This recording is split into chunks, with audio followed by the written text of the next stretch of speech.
तैरने लगी। ये जो कहानी है वो शुरू होती है वेस्ट बंगाल से। वेस्ट बंगाल एक ऐसा एरिया है जो हमें सबको पता है कि वो बहुत ही खारा पानी से भरा हुआ है। उसमें जो नदियां है, नदियां तो बहुत सारी है, लेकिन जो साफ पानी वाली नदी है, जो हम जिसे बोलते हैं कि वाटर जो हम ड्रिंकिंग पर्पज के यूटिलाइज कर सके, वो बहुत कम है। उसमें से एक इम्पोर्टेंट नदी है इच्छामती।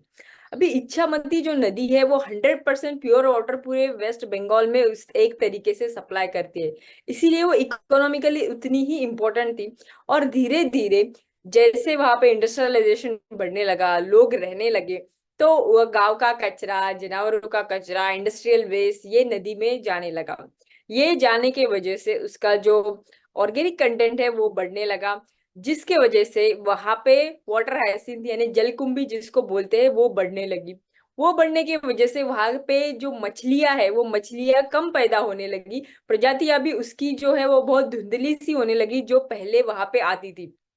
जिसके वजह से वहां पे जो मच्छीमारी लोग हैं, जो जिनका वो व्यवसाय ही है, और वेस्ट बंगाल की मोस्ट जो पॉपुलेशन है वो उस पे ही डिपेंडेंट है, उनका रोजी रोटी है वो खराब होने लगा। ये सिर्फ नदी के ऊपर 30,000 लोग मच्छीमारी ऐसे थे कि जो सिर्फ जिनका रोजी रोटी ये मच्छी मार करके ही उसके ऊपर वो डिपेंडेंट थे।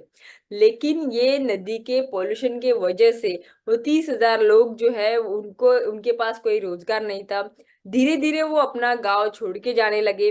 गांव छोड़ने के बाद वो कई और राज्य में जाके काम करने लगे। गवर्नमेंट ने इन लोगों को फूड पैकेज देने का स्टार्ट किया। लेकिन ये जो नौजवान था सबरनाथ सरस्वती, इन्होंने देखा कि बचपन में मैं जो नदी को देखता था बहुत अलग थी, और आज वो बहुत अलग है। आज अगर मुझे लगता भी है कि मैं इस नदी में जाके कूदूं और तैरूं तो वो मैं नहीं कर सकता।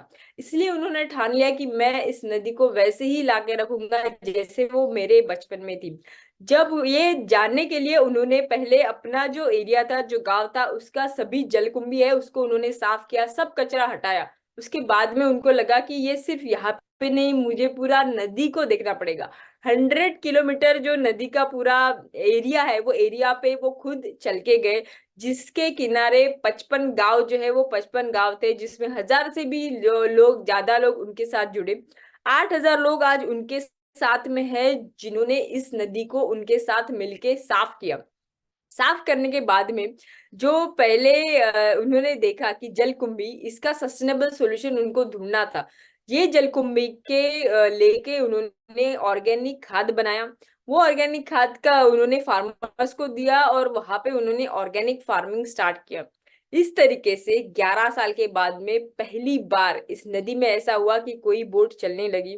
इतना ही नहीं, जो मछली मार पहले मछलियां निकालते थे एक जाल डाल के उनको 100 किलो मिलता था, लेकिन धीरे धीरे वो 10 किलो तक आ गया था। लेकिन आज फिर से वो वही उनका जो 100 किलो तो नहीं लेकिन 50 किलो तक वो फिर से मछलियां बाहर निकालते हैं, और वो प्रजातियां जो कि पहले से वो यहाँ पे देख सकते थे। इस तरीके से इस नौजवान को जब पूछा गया कि इतना सब आपने कैसे किया, वो भी इतने कम उम्र में, और 11 साल अपने उद्देश्य पे टिके रहे, तो उनका यही बोलना था कि मेरा उद्देश्य जब तक कंप्लीट नहीं होता मैं कहीं भी हिल नहीं सकता था। यही मेरा एकमेव ड्राइविंग फोर्स था। तो चलिए अभी बुलाते हैं ऐसे इंसान को